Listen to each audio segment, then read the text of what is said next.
Vamos lá. Fala galera, estou aqui com meu amigo Henrique Mata, o homem da agilidade que domina todos os Eita, universos e as galáxias. Vamos lá, meu amigo. Vamos lá, como que você tá? opa, tô bem, graças a Deus, e por aí. Primeiro, obrigado aí pelo convite, né? Pelo papo aí. Sempre bom falar contigo, né? A gente vem falando aí acho que antes, a agilidade já existe há um tempo, né? Mas antes da galera explodir com a agilidade, a gente já fazia curso, né? Já conversava sobre o assunto, então, Sim, sim. vamos Cara, falando aí. eu que agradeço você ter aceito aí, né? E é muito legal ver como você é um cara que, assim, cara, eu sempre gostei muito da tua postura, mas teve uma coisa que você fez que ali eu falei, caramba, que cara diferenciado.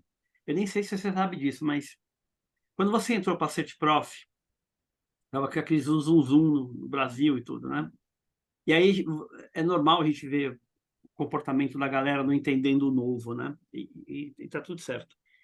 Mas a forma que você respondia às pessoas, com uma elegância, com uma paciência, eu falei, caramba, que controle emocional, que coisa bacana. Então, eu achei muito legal.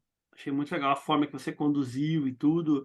E, e o pessoal não entendia que era um produto novo e uma série, né? Então, todo produto novo gera incompreensões. E eu achei muito bacana da tua parte. A forma que você conduziu, que você explicou pacientemente, sabe? Tentando falar o que era. É Ali eu falei, legal. nem sei se você Eu não sabia disso. sabia. Na verdade, quando a CertProf veio para o Brasil, ela veio em 2018, né? Ela veio com uma proposta para chegar no Brasil. Eles fizeram várias propostas de certificações gratuitas, que é normal, né? Para fazer um chamariz, um marketing, né? Que a gente conhece bem. E eles me convidaram na época para ser um trainer. Então, desde 2018 para 2019, eu faço parte de todos os programas, tá? Da certificação da CertProf. E ali, cara, muita gente me bateu, cara. É uma certificação que as provas são horríveis, as perguntas, né? Então, a gente teve uma grande baixa em relação aos novos adeptos. As pessoas estavam tirando a certificação, estavam, né, ir lá se certificando, estavam postando, inclusive já colocando isso até como prova, né, para controlar isso como o Scrum. Só que ao mesmo tempo eles batiam, né? Pô, eu fiz a prova em 10 minutos, né? E aí a nossa ideia era, até a minha ideia, né, como voluntário e também hoje como trainer, falar, cara, vamos entender quais são os problemas, lista aqui, vamos ver como que a gente ajuda, né, para a gente manter mais um órgão certificador ok, né, em compliance e atender todo mundo. E hoje tá mais ou menos, né? Mas a gente está Legal, respondendo de boa também. legal, bacana. Mas o nosso papo aqui hoje é sobre upstream. Cara, é um assunto que eu gosto bastante, né? E eu queria te fazer uma pergunta bem provocativa, no seguinte sentido. Vamos lá. E aí me corrija se eu estiver enganado, tá? Se eu estiver errado, por favor. A impressão que eu tenho é uma impressão que os times Scrum, eles têm ali o surgimento da demanda, né? Vem várias demandas acontecendo ali, surgindo de várias áreas diferentes. Eles partem para fazer, sem pensar muito, tem um desespero, uma afobação ali para fazer, né? É claro que há exceções. Nós temos centenas, talvez milhares de cenários no Brasil e no mundo, com diferentes times de Scrum a nível de maturidade, enfim, tá tudo certo. É, por que a galera vai direto downstream, na tua visão? Na minha visão, primeiro, eu acho que o upstream, o discovery, a concepção, tudo que envolve uma criação do produto, as pessoas têm um grande problema com validação de hipótese, né? Se a gente pegar hoje os PMs, você que é um cara mega experiente em produtos, se você falar hoje com o seu head de produto, gerente de produto, com os PMs, com os POs, pessoas que estão ligadas a negócios, eles têm um nível, que eu gosto muito de falar isso até nos meus cursos de OKR. eles têm um nível de pressão para colocar aquilo na rua, né? Então, o que acontece? As pessoas são ansiosas, né? Até por natureza mesmo humana, as pessoas já são ansiosas. Então, aquele cara que tem um banho um pouco mais demorado, sabe? Aquele diretor que tomou um banho ali de 15 minutos a mais, falou, cara, eu pensei em criar uma solução X. Todo dia nasce um produto. Todo dia. Todo dia, milhares de produtos são criados através de um banho demorado, através de uma corrida na academia, através de um almoço em família. E eles levam isso como uma premissa principal para ser construído. Então, quando eles chegam para uma organização que está colocando custo, entender a viabilidade, a pressão é tão alta, né? Até por questões de ego, questões de posição também, que ele vai direto ele pula para mim, né? A etapa mais importante do fluxo de um ciclo de produto diretamente para uma esteira de desenvolvimento. Então, basicamente, né, na minha visão, as pessoas têm uma ideia e elas querem que essa ideia seja executada. Então, eles querem validar a hipótese no desenvolvimento. E, cara, não faz muito sentido, né? A gente não tem tanto sucesso nesse processo. Cara, então a minha percepção não está tão equivocada. Você também acredita, você também vê isso? Vejo muito, cara. E assim, eu vejo produtos e serviços sendo criados, claro, muitos produtos e serviços que dão certo, que têm sucesso, eles teve no mínimo, tá? Tiveram no mínimo um nível de processo para que isso seja executado. Mas eu vejo que os outros 80% das vezes que os produtos são criados através de alguns pensamentos que a gente não entende qual é a validação, né? Nem todo sonho que você tem, você vai colocar isso para executar, né? As pessoas não têm paciência para que isso execute e que dê certo lá no futuro. Legal. E assim, e o upstream serve justamente para isso, né? Para que a gente investigue mais aquilo para entender se de fato o problema existe, se é o melhor problema a ser resolvido, qual é o impacto que ele traz, para quem, possíveis ganhos, justamente entender mais sobre aquilo, né? Um outro problema, eu fiz todas as trilhas lá, né? Se você pegar lá no Kanban, né? Fiz toda a trilha KMP, KCP, KMM, e não falando de instrutor, mas como a metodologia usa, tá? Porque hoje você fala de upstream, ele vem muito na visão de Kanban. As pessoas entendem ainda o upstream como um fluxo. Então, ela é basicamente, eu vejo algumas, não falando de estrutura aqui, tá? Quem está assistindo a gente aqui não é uma visão equivocada do estrutor, mas acho que como que o método Kanban, que carrega o nome upstream, ele traz isso para os alunos ou para as pessoas que estão assistindo. No sentido de, ideia da pizza. Eu ligo lá, tem a pizza, e passo pelo processo de telefonema, o cara recebe. Isso aqui não é um upstream de fato. Porque para você ter um pensamento de um produto, que a pizza já é um produto validado, e o produto mais consumido aí do Brasil, do mundo, é muito mais fácil você fazer um exemplo desse. Agora, vamos criar um produto que o Uber e a 99 se interagem no mesmo aplicativo, né? Você vai ter alguns meses de pesquisa, alguns meses de design thinking, de Lean UX, né? De muitas coisas que vão ter por trás, muitas validações de hipótese, até você, de fato, entender que aquilo agrega valor para você colocar para desenvolvimento. Então, upstream ainda, eu acredito que é algo que as pessoas ainda não sabem trabalhar. Elas não entendem qual que é o formato primário para você se construir produto, né? E para mim a construção de produto ele vem basicamente numa forma lógica de validação de hipótese. Se você não conseguir validar aquela hipótese, eu não vou conseguir barganhar lá, sei lá, 5 milhas da minha empresa para eu construir isso, né? Então, o dinheiro, para mim, dinheiro vai para o ralo, tá? Sim. No formato desse sentido. Não, e assim, legal essa tua visão. E um ponto aí não adianta a gente sair construindo e o cliente não usar, né? Então, e não precisa nem ser um produto novo, pode ser um pacote de funcionalidade para uma situação X, Y, Z, né? É muito comum em ambiente corporativo você receber a demanda já, eu quero que seja construído isso, né? Então, stakeholder, áreas de negócio ali, estão demandando o tempo inteiro. mas muitas vezes a gente não tem clareza de qual é o problema, né? A gente tem só uma visão é, nebulosa daquilo, ou seja, alta incerteza, alto risco, e eu precisaria entender melhor. Mas uma coisa que eu gostei do que você falou é sobre a pressão que tem do PO, sobre o PO para colocar aquilo na rua, né? Muito.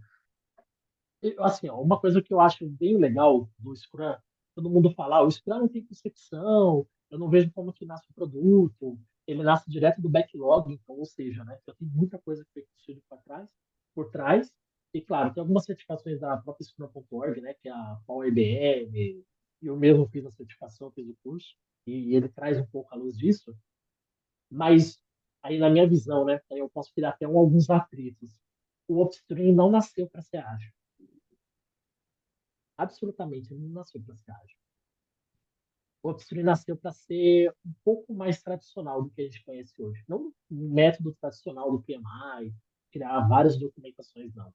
Mas eu acho que o upstream ele ainda é uma etapa que exige muito mais delicadeza do que quando você já sabe o que tem que ser feito, você entra numa cadência de sprint que tem que ser feito e você entrega o que tem que ser feito.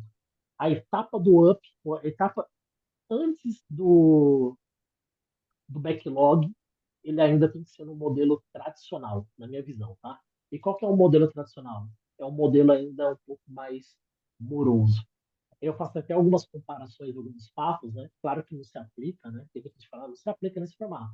Mas todo mundo aqui é ágil, né? Quem está assistindo a gente aí trabalha com agilidade, com produto, mas, por um exemplo, né? Se eu contratar um pedreiro para construir um banheiro aqui na minha casa e ele falar que vai fazer uma construção em sprints, eu não vou contratar ele. Eu não contrataria um encanador ou qualquer pessoa que construísse alguma coisa na minha casa se ele entregasse alguma coisa pautada em sprints. Eu não aceitaria, porque eu ainda preciso ter essa visão do que vai ser construído, como vai ser construído, por que vai ser construído e qual o ganho que eu vou injetar meu dinheiro, que eu vou injetar custo ali para eu entregar aquilo, né? Quais são as minhas metas, as minhas várias hipóteses que pode acontecer no caminho. Então, eu acredito ainda que esse up não nasceu ainda para ser ágil. Tem ferramentas que, o Inception do próprio Caroli, que eu acho maravilhoso, o Time Thinking, que a gente já conversou muito sobre Lean UX, alguns Canvas, eu acho que ajuda você a materializar um pouco das ideias de produto e serviço. Mas acho que para você construir algo pautado em agilidade ainda, é alguma coisa que acho que as organizações ainda não passaram ainda para essa fase. É curioso esse ponto de vista, porque tem um detalhe aí, né? Quando a gente fala do dual track, você está falando aí do dual track, justamente dual track já, e você tem as duas trilhas ali se alimentando, né? Num fluxo ali que deveria ser contínuo, né? Feito por um mesmo time, enfim. Mas eu queria explorar um pouquinho seu pensamento da seguinte forma. De fato, eu vejo muito a seguinte reclamação, bate com o que você está falando. Se a gente for fazer isso, vai demorar tempo demais. Então, um exemplo. Se a gente for fazer esse processo de discovery aqui, que é conversar com usuários, levantar dados, fazer uma série de análises, fazer entrevista, fazer teste AB, validar ali algumas coisas, isso tem um consumo de tempo alto. É muito melhor eu sair fazendo. Então, essa reclamação é comum. Eu já vi em variadas empresas e usando esse argumento de que por ser muito demorado, vale muito mais a pena sair fazendo. Eu, eu, eu discordo dessa avaliação de que é melhor sair fazendo, tá?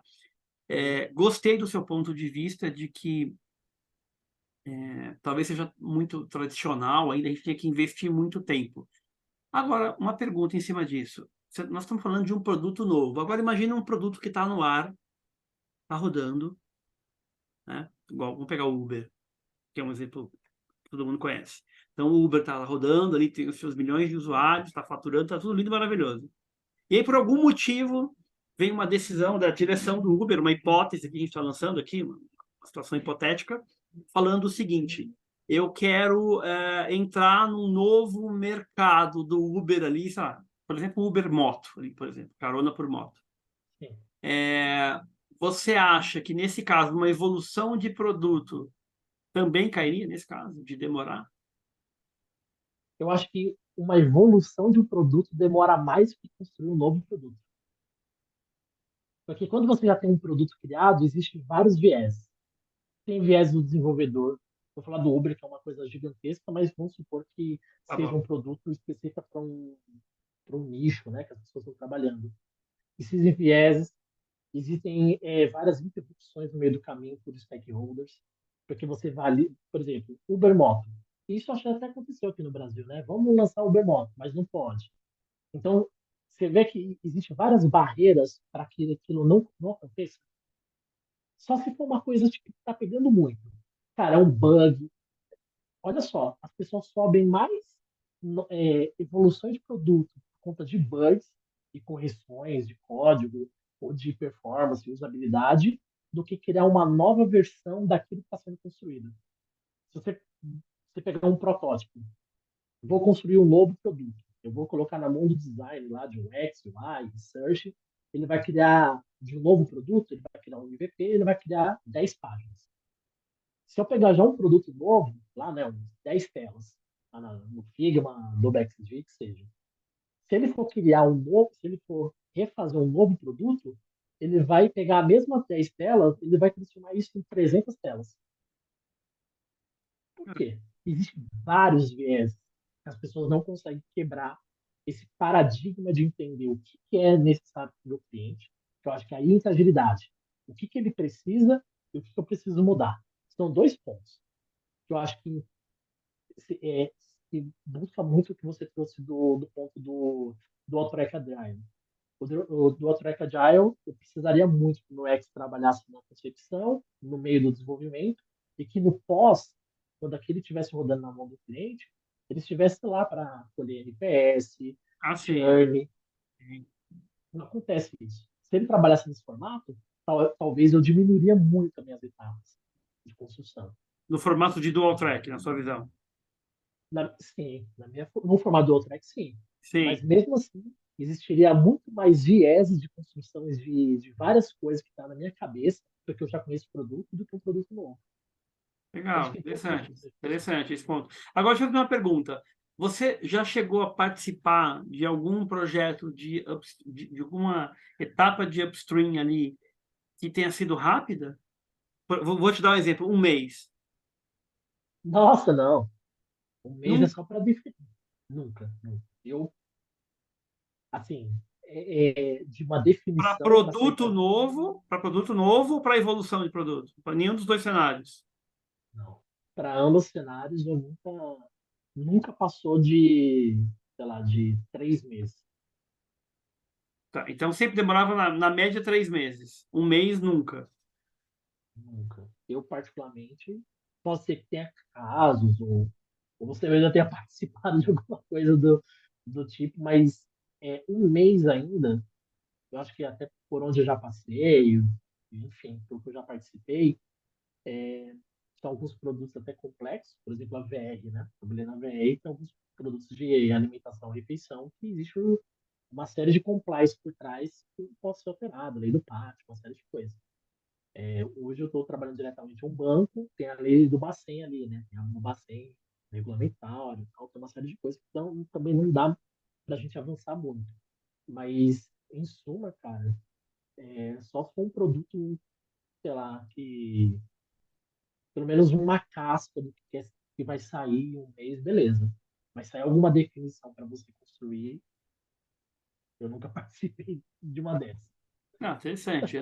Eu já participei, já tive oportunidades, mas normalmente é o que você falou, demora mais mesmo, né? O meu fluxo médio estava em torno de 45 dias, 40 dias, 42 dias, né?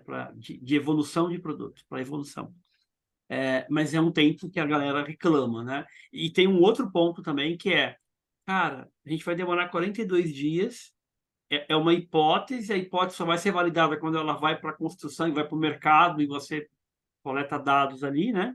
Por que não fazer direto? Então, eu confesso que tem ambientes que ainda tem muito essa resistência.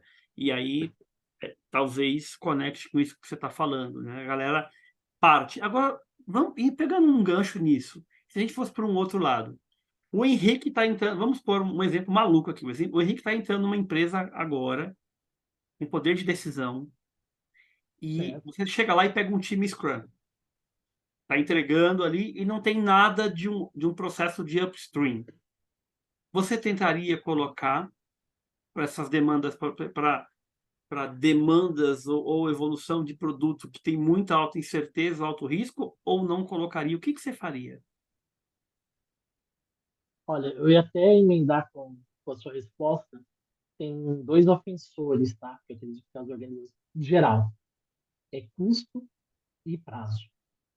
Eu acho que o upstream poderia ser um pouco mais rápido se não tivesse essas palavrinhas, mas se não tivesse essas palavrinhas, não tem evolução em novos produtos, né? Então, eu acho que não existe um bom casamento entre custo, prazo e prioridade dentro de um determinado time para você fazer uma construção, né? Na minha visão. Agora, se eu tenho um poder de decisão para reconstruir um upstream, eu levaria o que eu trouxe um pouco antes. Eu não traria nada em relação à agilidade. Primeiro, para tirar esse estereótipo, que as pessoas contratam consultorias, contratam profissionais, principalmente do upstream, né, para trazer um pouco mais de fluidez e rapidez nos seus processos. Eu acredito que sim, esses profissionais eles fazem a diferença e muitas vezes faz muito mais diferença do que lá no delivery, né, em certa parte, porque você está trazendo rentabilidade para o negócio, todo mundo ganha, mas ao mesmo tempo criar um mecanismo muito mais rápido para que a coisa aconteça na ponta, né? Então, qual que era a minha primeira visão? Se eu entrasse numa empresa, ó, vamos tirar um pouco da visão de gira e Azure DevOps. As pessoas querem amarrar todo o seu processo nessas ferramentas. Vamos parar com isso. Vamos trazer um pouco mais de inovação. O que que você quer construir? O que que traz valor? E como que a gente pode gerar um pequeno MVP que entregue resultado para o seu cliente? Primeira coisa, sem resultado, sabe? Até alguns cursos que você fez, né, que eu tive o prazer de participar, que eu uso até hoje, cara, que é aquela ferramentinha do Marvel. É uma coisa tão besta, mas é uma coisa tão lúdica que você consegue, no papel de pão, de fato, no papel de pão, falar assim, você pensou isso, a gente tem custo para isso, e isso aqui vai virar isso. Não custou R$ 1, só custou um tempo para eu desenhar e mostrar essa estratégia. Se a gente usasse um simples para fazer construção, para fazer uma evolução, uma revolução, enfim, qualquer fim para um produto e serviço, utilizando pequenas macetes como esse da Marvel, né, que é um aplicativo, a gente diminuiria muito tempo e esforço, diminuiria muito tempo de reuniões, né, improdutivas, e a gente conseguiria entender de fato o que a gente quer saber. Eu trabalharia muito mais o cliente na ponta para me ajudar nessa estratégia. Eu não Ou falei seja, nada de ferramenta, é envolver mais o cliente, né? envolveria 100% cliente. Sem nada de. Não usaria tipo uma Inception, para eu fazer um plano assim, estou entrando agora, tenho poder de decisão e eu quero entender como arrumar o upstream.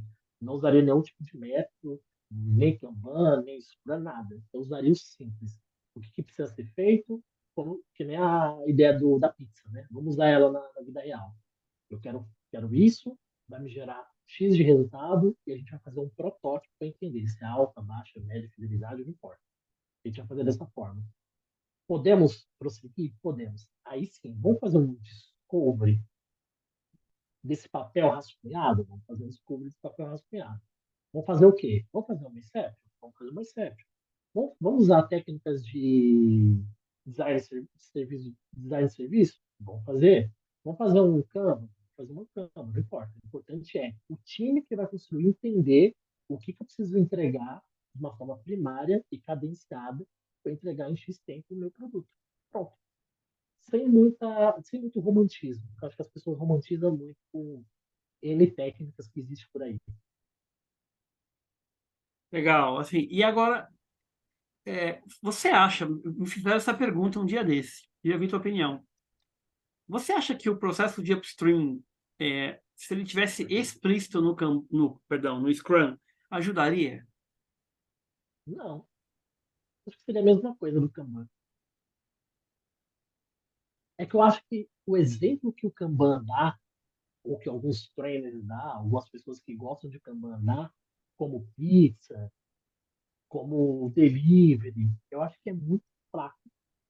Porque é uma coisa que a gente já sabe como que funciona. Não tem certeza, né? Eu tenho uma. Por exemplo, eu nunca pedi, ou nunca liguei numa pizzaria e falei assim: eu quero uma pizza de frango catupiry. E o cara não tem frango catupiry. Não aconteceu isso comigo. Eu não sei como eu ia reagir. Porque pra mim, toda pizzaria tem pizza de mussarela, calabresa e frango catupiry.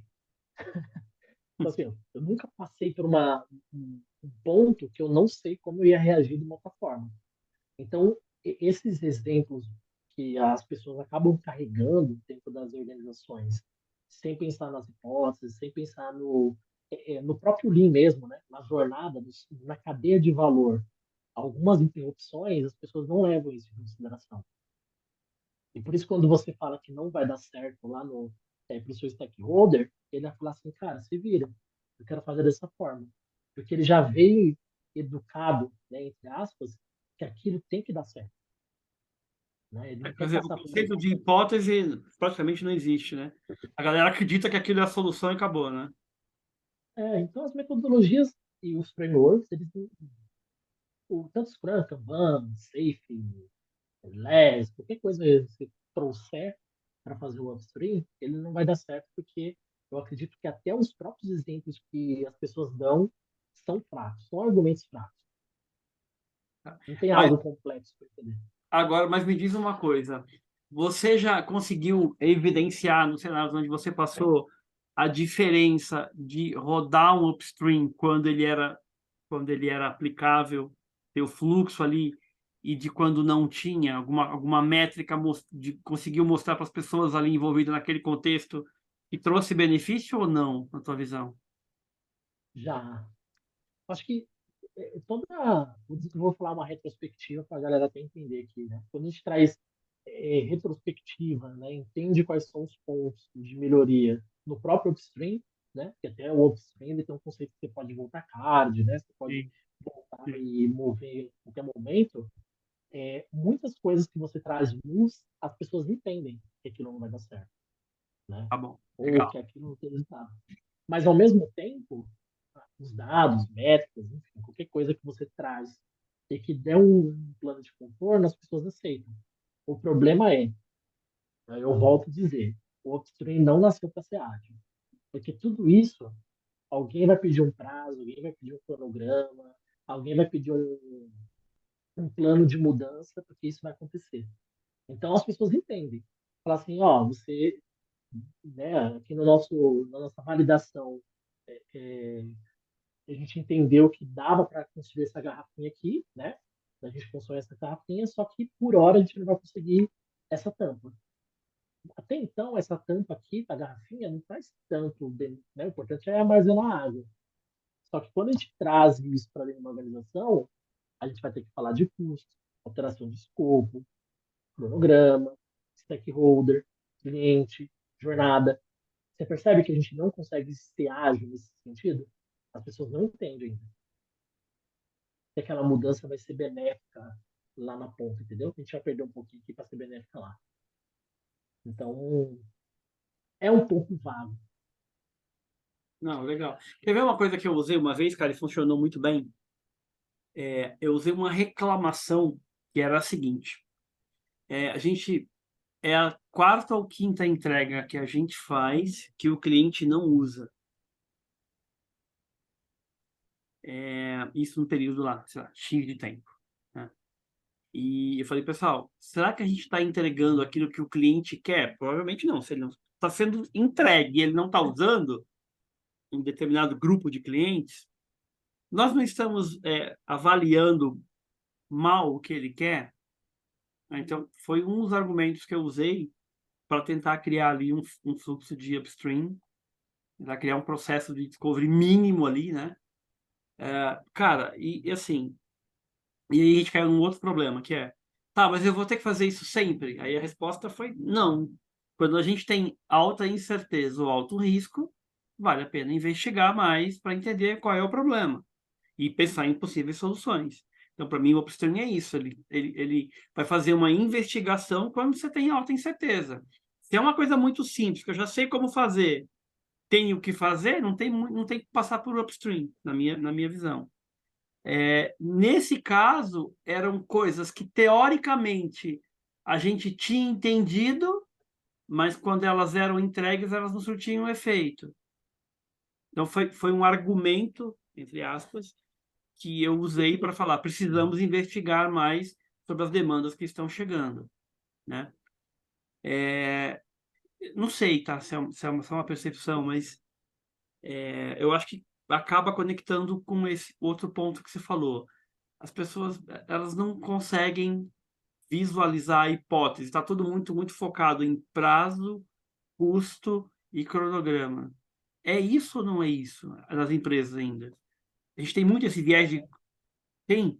É muito, é muito, muito, Os lugares onde muito, você muito. passou tinha isso, assim, não sei citar nomes, mas olhando a tua trajetória, se você olhar, fizer um retrospecto hoje, a gente ainda está muito preso nisso. E aí isso é um pouco anti-inovação?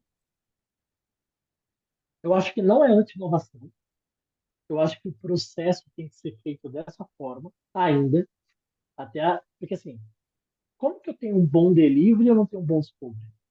Já viu essa? Caramba, meu time é engajado, meu time é bom, eles codam bem, eles entregam rápido, entregam com qualidade, o delivery é ótimo, a gente tem ótimas subidas, só que a gente ainda não consegue dar luz ao upstream. Já percebeu isso? Como que eu tenho um ótimo teto na minha casa aqui se eu não tenho as vigas boas? Como que isso está sendo estruturado? Eu para pensar. Por que que eu tenho ótimos times que trabalham com... Não precisa nem de agilista. Eles pegam e entregam. Eles estão entregando o quê? Eu não tenho ainda o conceito de upstream definido, pelo menos na minha cabeça, e que, pelo que eu vejo, nos últimos 2 anos eu venho estudando muito produto, muito, muito, muito, muito. Fiz vários cursos, fiz curso da PM3, Terra, fiz curso de Product Design, fiz muito curso, cara, voltado a produto para minimamente entender como que funciona isso. E eu ainda não encontrei uma resposta. Eu encontro muitas ferramentas para você usar, só que eu não encontro ainda a resposta de como fazer. Já conversei com caras especialistas em produtos, vários, né, bate-papo, até com algumas pesquisas que eu já fiz. E essas pessoas, como, sei lá, um head de produto, eles não sabem. Eu só sei que o produto tem que ser feito daquela forma. Agora, eu não sei ainda por que que a gente esbarra no custo, escopo e prazo.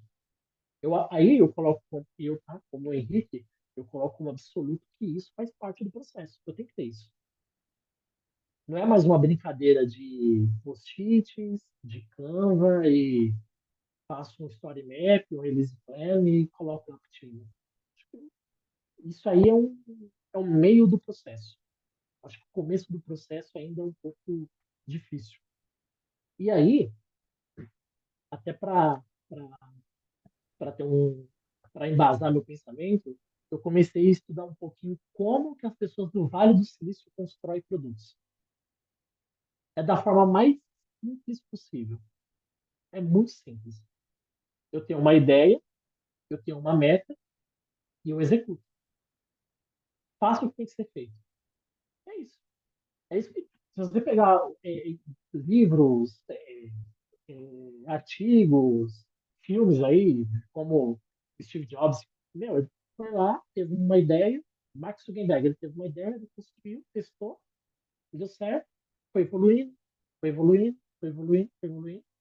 Ele usou Agile, usou Scrum, usou Kanban, não usou nada. Ele só fez, É, né? o só fez é engraçado. Deixa eu te contar uma coisa. Parece que a gente até combinou isso, mas eu faço parte de um grupo chamado Sala dos Mestres. O que que é a Sala dos Mestres? É um grupo de 150 empresas, mais ou menos, não tenho o número exato, mas são empresas software house, são empresas que criam produtos para determinados mercados, né? Então, sei lá, essa é uma ideia de um grande amigo meu, Túlio Bittencourt, enfim, é um projeto muito bacana. E exatamente isso, essa galera, eles não têm muitas, essas software houses pequenas espalhadas pelo Brasil, não tem muita prática de gestão de produto ou de agilidade. Os caras vão lá simplesmente ter uma ideia e constrói o software e vende. E cria uma carteira de clientes. Então, assim, é muito isso. Agora, simplesmente vai lá e faz o produto que ele acha que é o que vai dar certo, atende ali um ou dois clientes, evolui e vira um negócio. E tem faturamento, tem receita, contrata gente, né? Agora, deixa eu te fazer uma outra pergunta, e depois eu vou voltar nisso da software house e desse pensamento que você falou. Ele tem algum sentido. Porque, primeiro, que não existe uma forma única de fazer produto. Pode ter milhares, milhões, talvez bilhões. Agora, isso não está um pouco. Vamos voltar a 15 anos no mercado. As empresas não tinham nenhum conceito de agilidade, não tinham conceito de processo, coisas que hoje, entre aspas, são comuns que elas entendem ali o que é o Scrum, o que é o papel do PO e tudo mais. Será que daqui a 15 anos, então, isso houve alguma evolução do início da agilidade aqui no Brasil para até agora, né? Não está onde a gente queria, mas hoje é algo que já está difundido. E as pessoas sabem o que é um papel, um Scrum Master, um backlog, enfim. Tem um entendimento mínimo. Será que não está faltando esse mesmo entendimento mínimo sobre upstream, sobre discovery, sobre concepção de produto? Total. Eu concordo plenamente com a sua fala. A gente não pensa simples para construir um produto. A gente não pensa. Porque eu não sei se as pessoas que estão construindo algum produto, revolucionando algum outro produto, criando uma outra versão, se ela tem um viés de pensamento de uma forma complexa de custo e se aquilo vai me dar resultado ou se você... Eu já ouvi isso, tá? Pessoal, eu estou aqui com 3 milhões de reais para criar o mínimo de um produto. Só que é o seguinte, se eu não pegar esses 3 milhões aqui e construir um mínimo de um produto, eu vou ser mandado embora, você vai ser mandado embora, todo mundo aqui nessa sala vai ser mandado embora. A gente vai contratar uma consultoria para fazer praticamente o que eu posso fazer aqui, para executar esse serviço. Então, assim, o que eu acredito e o que eu já vi, tá? Alguns milindres em relação. Ó, a gente não vai sair de prazo e custo nessa live. Milindres de prazo e custo, uma alta pressão de uma estratégia de alguma pessoa, de algum board, de algum conselho, que nem sabe o que ele pediu. Olha só, o cara tá. As pessoas não sabem fazer as perguntas. Ou muitas vezes o GPM, né, que eu acho que é o head ali de produto, ele poderia ter um pouco mais de. Vou colocar uma palavra coragem, tá? Que eu acho que é o que vem na minha cabeça, de falar assim: não dá para fazer. Isso aqui, cara, não dá. Você pode injetar qualquer grana que não dá. Então as pessoas ainda. Esse pensamento que vai lá e faz, claro, estou falando de uma forma bem simplista, é uma forma de vai lá e faz, né? A gente conversa muito aqui com outras coisas, né? Fora do mundo de produto, agilidade, a gente fala muito de marketing, né? Mas se eu for construir um produto de marketing, um infoproduto, um, sei lá, um e-book, seja, eu quero apenas sanar o problema do meu cliente. A minha evolução vai ser o feedback do cliente. Vai ser as minhas vendas, vai ser as minhas métricas, está dando certo ou não. Ou seja, eu sei o que tem que ser, eu sei o que tem que ser feito, eu entendo minimamente o que eu preciso entregar para o meu cliente e eu vou fazer o teste na rua. Pronto.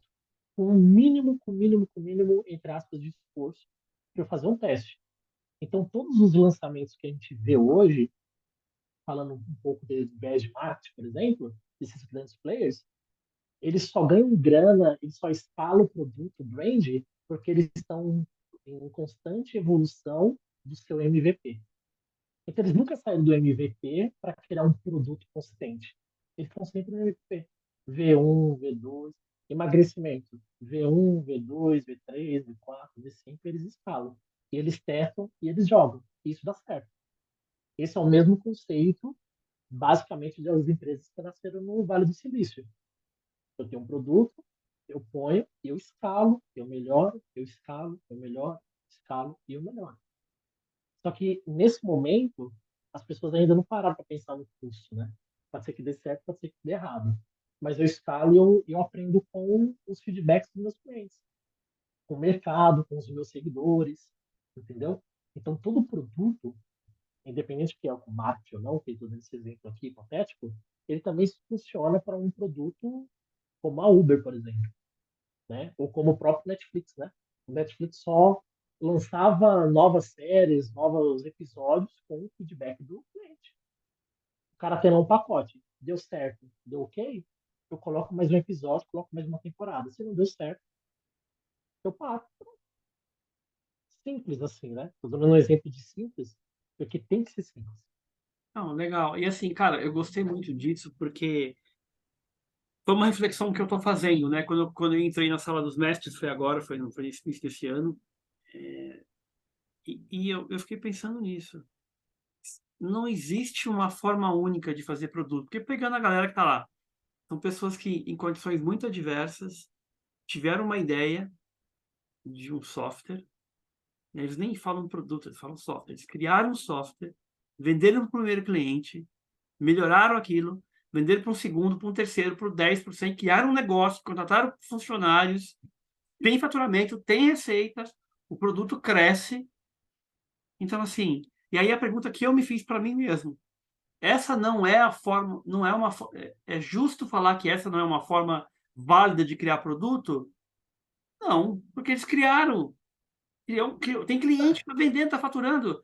Qual é o, então, assim, pode não ser a forma, digamos assim, mais aderente a boas práticas de gestão de produto ou de agilidade. Tudo bem, mas é uma forma.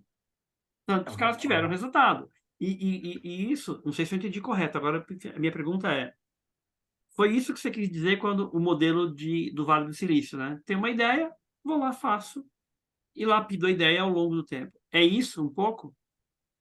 É isso um pouco. Assim, é um conceito com o Henrique, porque a gente conhece as métricas, conhecemos os métodos de como construir de uma forma correta, documentada, bonitinha, que é super válido. Só que em contraponto, na minha visão, tá?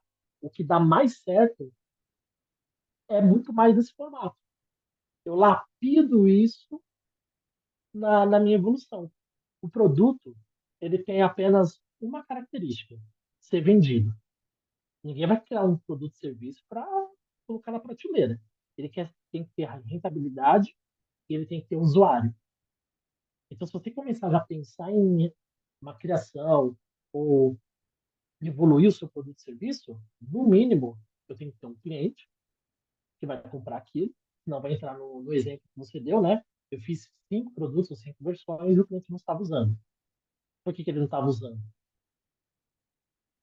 Entendeu? Será que a gente aplicou muita energia, muito esforço para entregar o perfeito para ele? Né? Às vezes ele queria uma escada, vocês deram, sei lá, 1.000 degraus para ele. Então, assim, ele não precisava de tudo isso. Então, o que o cliente precisa? E isso você só vai entender lapidando, testando, entregando, validando. É muito difícil você pegar um pacote de um produto, você ficar 6, 7 meses construindo ele e imaginar que o seu cliente vai usar tudo aquilo. Ou é a mesma coisa do iPhone, né? Ou do celular. Eu tenho um iPhone aqui, eu só uso o WhatsApp, o YouTube e o e-mail. Eu não uso todas essas funcionalidades. Mas ele me vende por um brand, né? Então, o que você quer para o seu cliente, né? Você quer entregar qualidade, experiência, status? O que você quer vender para ele? Onde você quer que alcance esse produto?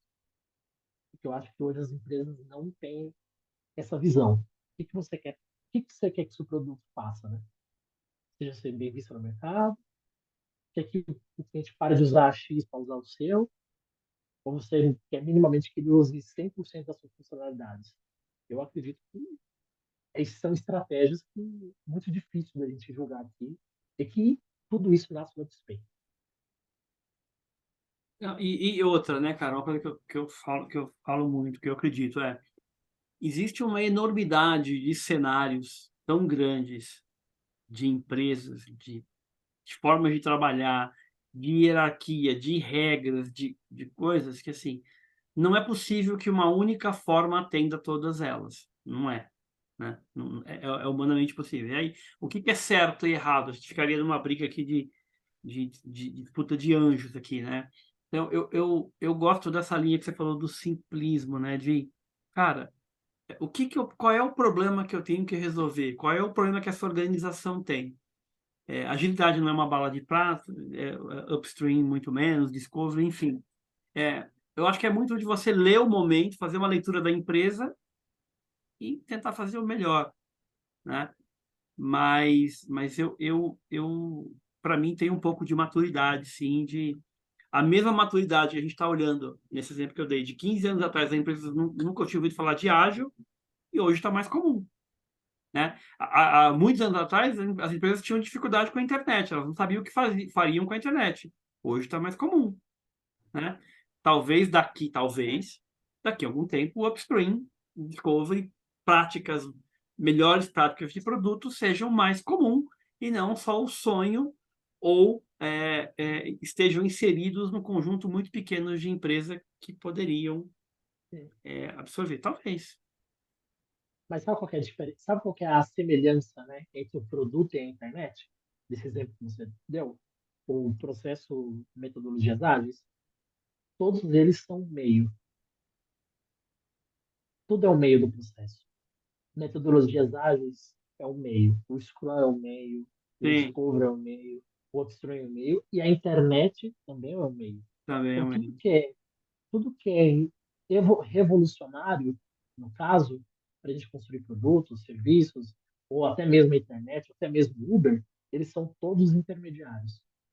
Só que as pessoas querem pegar os produtos e, sei lá, o Scrum é Kanban, coisas que a gente vê no dia a dia, né? Sabe lá o LinkedIn, eu odeio Scrum, eu odeio Kanban. Cara, eles são só o meio do processo. Aí as pessoas querem falar assim, eu não gosto de Scrum porque não tem upstream. Ah, eu gosto do Kanban porque tem upstream. É o meio do processo. O que você está fazendo para começar aquele processo? Como você inicia aquilo? Aquilo para mim é o mais importante, como você inicia e como você finda. O meio do processo, meu amigo, se você vai usar método A, B, C, se você vai vender pela internet, no carro do ovo, no X no WhatsApp, tanto faz. O importante é o que você quer, é o que eu comentei, né?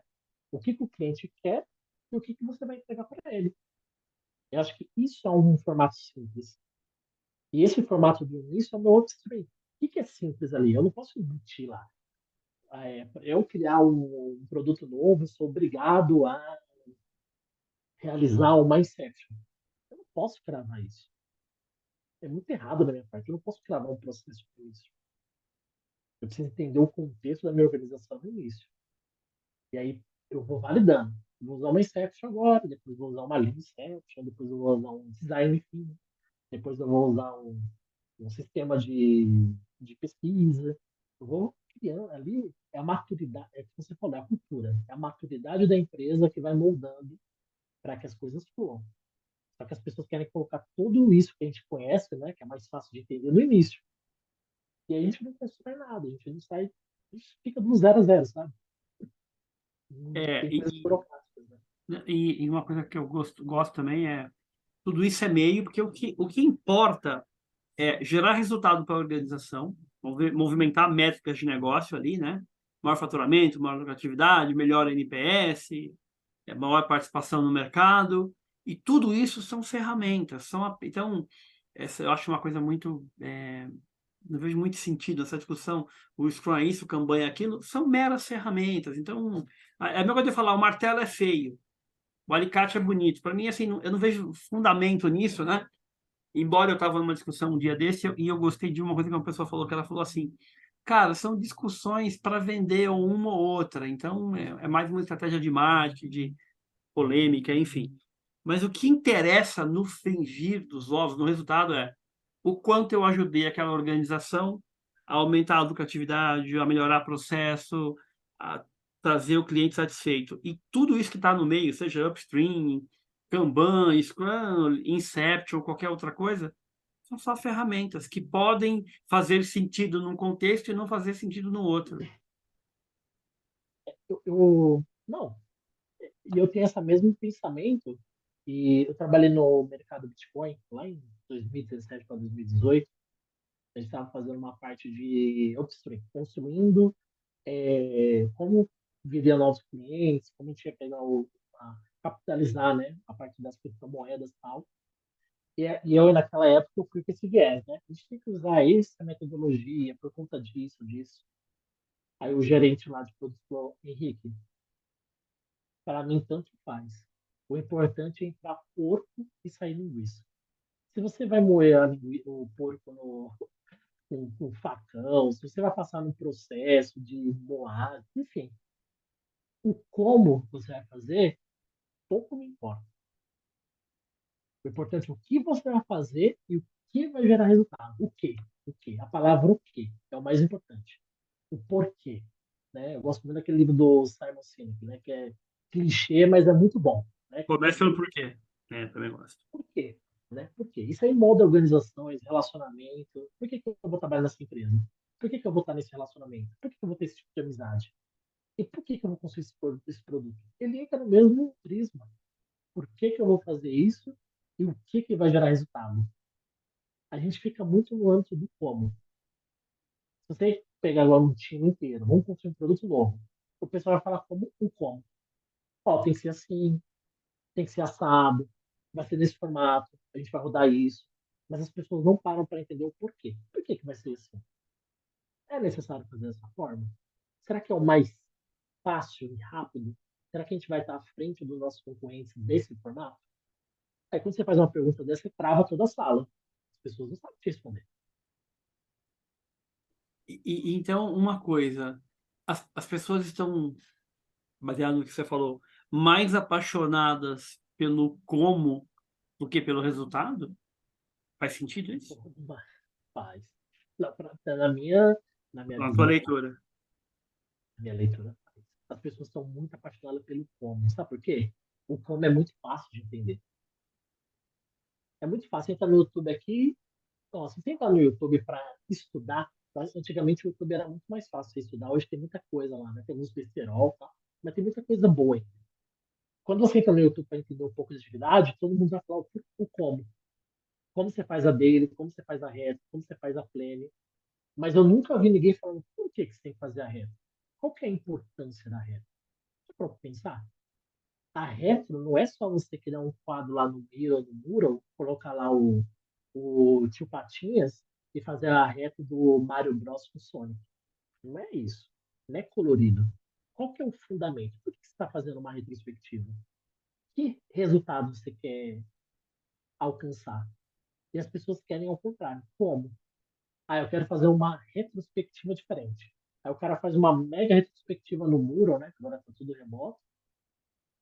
Aí o time inteiro gosta, se engaja, coloca 5 planos de ação e acabou. Aí na próxima retrospectiva ele vai trazer outro tipo de método e aqueles planos de ação que era para gerar resultado, ele ficou lá atrás. E aí vai, e aí vai, e aí vai. É um ciclo vicioso você saber o como. Agora, o que é mais complicado, ele exige um pouco do nosso raciocínio, um pouco mais de pensamento. E eu vejo que as pessoas não estão preparadas Entender o para estudar. porquê, entender os ganhos, né? E pensar muito menos no como, né? É interessante. Eu compartilho dessa tua visão também. Eu acho que é muito isso. E pensar no porquê, eu acho que é um exercício muito válido para aprendizado, para discussão, para alinhamento, para engajamento do time, né? E o modo sai fazendo é oposto a isso, né? Simplesmente sai fazendo, né? É mais rápido, eu estou preocupado com o como, né? Eu estou preocupado em atender algum chefe, eu estou preocupado em atender algum diretor que, né, que tem um alto poder de influência ali, eu tenho que cumprir a ordem sem muito entender. Mas aí a gente não volta naquele ponto de as empresas adotaram métodos ágeis ou têm interesse nesse resultado lindo, sedutor, mas não estão tão dispostas a mudar a forma de trabalhar? Pode ser isso também? É que eu acho que as empresas adotaram os métodos ágeis pensando que a agilidade ia ser rápido. Eu acho que eu converso com alguns C-levels, alguns diretores, agora eles sabem. Eles sabem mais sobre agilidade do que o próprio agilista. Eu acho barato. Você conversa com empreendedores que minimamente inseriram os processos ágeis dentro da sua empresa, eles conhecem mais do que o próprio agilista. Eles conhecem mais pelo o próprio Agile Coach que está lá dentro. Porque é esse paradigma que a gente está falando. Ele sabe o que é e para que serve e qual resultado ele vai gerar. Se ele criar um processo de upstream, né, que é o que a gente está comentando, ele vai saber o porquê, né, e o que tem que ser feito. O como, ele está pagando um monte de gente, ele está pagando uma bala para as pessoas fazerem. Só que as pessoas se apaixonam ainda pelo como. Então, as organizações, eles adotaram, porque fica muito mais fácil, né, ainda mais trabalhando no momento antes pandemia e pós-pandemia, né? Acho que fica mais fácil, você tem um nível aí de pulverização de profissionais, então, enfim, você pode trabalhar com profissionais do mundo inteiro, que eu acho que isso é legal, né? Você tem uma diversidade de cultura, de geolocalização, uma série de coisas. Fica mais fácil, mais barato, né? Querendo ou não, tem um custo ali. E também fica mais fácil para a gente trabalhar em níveis de squad. Eu vejo muita gente falando assim, cara, esse negócio de squad, que foi criado lá no Spotify, que o meu próprio Spotify usa, né? Não está mais com nada. Na verdade, ele nunca teve com nada, né? Mas ele é mais fácil de você fazer uma gestão. Percebe que a gente não saiu ainda do mundo ágil? As squads ainda estão microgerenciadas. Não precisa de microgerenciamento para as coisas acontecerem. Não tem auto-organização naquilo. Ah, não, não tem. Isso eu concordo. E outra, squad com silo também não funciona, né? Porque a squad deveria ter todos os elementos, por exemplo, um cara de marketing, um exemplo que eu vejo muito. Ah, o cara de marketing, ele não quer ficar aqui mas ele existe ali um objetivo a ser entregue no produto que faz parte de algum processo, alguma entrega de marketing, mas o marketing não quer participar porque ele já pediu tudo que ele queria e ele não quer estar ali junto, né? Então, os silos ainda são muito fortes, Nossa, muito. muito, E né? assim, a gente tem silos dentro de. Ó, a squad é um catalisador de problemas. Você tem um time com 10 pessoas, onde tem um herói. Tem que ter um herói no time, né? Senão você trabalha com heroísmo. Você tem um cara que é o tribalismo. Ele ama trabalhar naquele momento de tribo, de time. É muito colaborativo, que é legal. E o restante do time trabalha em formato de silos. Então, se eu tenho alguma coisa no meu backlog e ele ouvir no corredor ou o PO pedir para fazer debaixo dos panos, ele faz a hora extra para fazer. Então, olha só como tudo isso desaba o conceito do que a gente está falando de upstream. Ele desaba tudo na construção. Porque eu não tenho um processo bem definido, né? Eu não tenho o meu meio do processo fortalecido dentro dos meus times, então Legal. eu não consigo ter um. Cara, eu queria te fazer encerrar com uma pergunta ou com uma dica sua, o seguinte: imagina que o cara tá lá no meio, pessoas vão assistir a gente em momentos diferentes, em horários diferentes, enfim, organizações diferentes.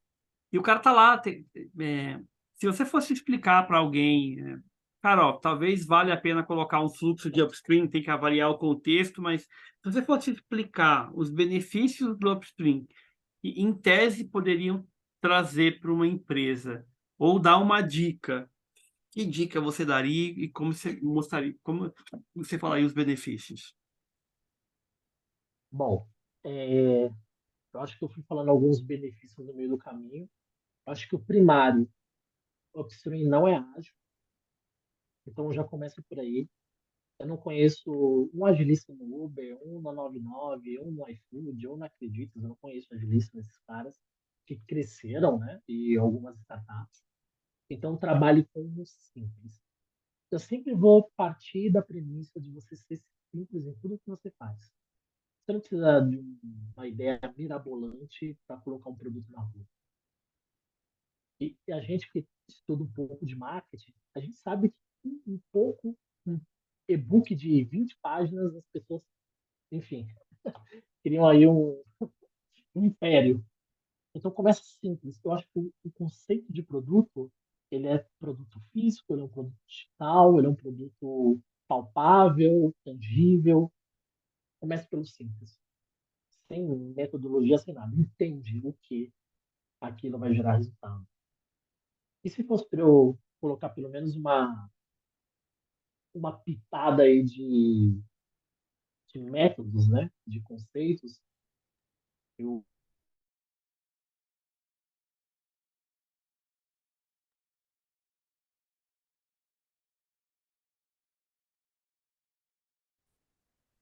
Ah, cortou? Não, não, eu fiz uma pausa porque deu uma travada e eu parei. Mas pode falar, pode continuar falando. Mas pegou o que eu falei? Não, não, volta um pouquinho, volta um pouquinho. Boa, você falou assim, quais os dicas e benefícios, né? Então, minha primeira dica, seja simples em tudo que você fizer dentro de um produto, produtos e serviços. Eu sei que existe uma complexidade, e ainda bem que tem a complexidade, por isso que existe PEX, né? São chamados de produtos e serviços para ser complexo mesmo lá na ponta.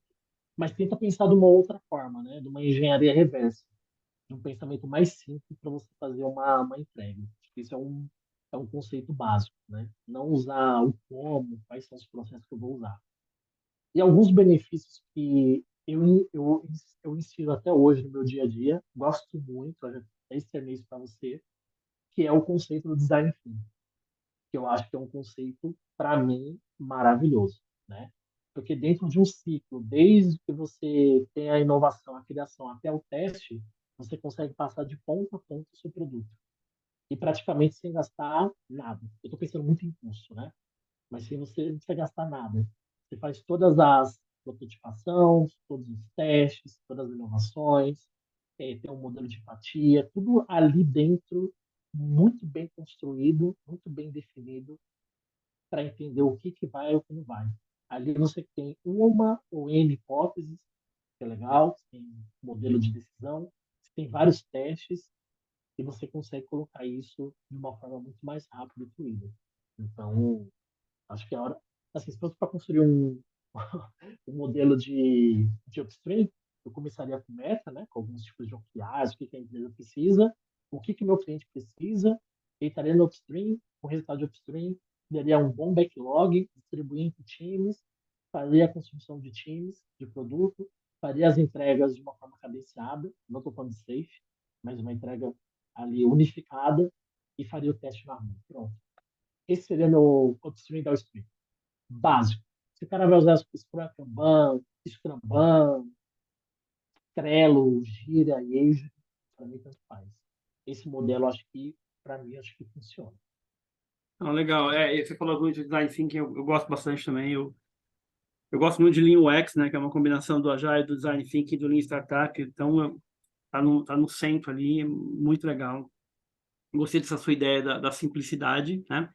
E eu queria aproveitar e, cara, agradecer o teu tempo, a tua generosidade, a troca, o bate-papo, os ensinamentos aí. A galera vai curtir muito esse vídeo. Tem insights direto da vida real aí, com boas práticas e boas sacadas aí, hein?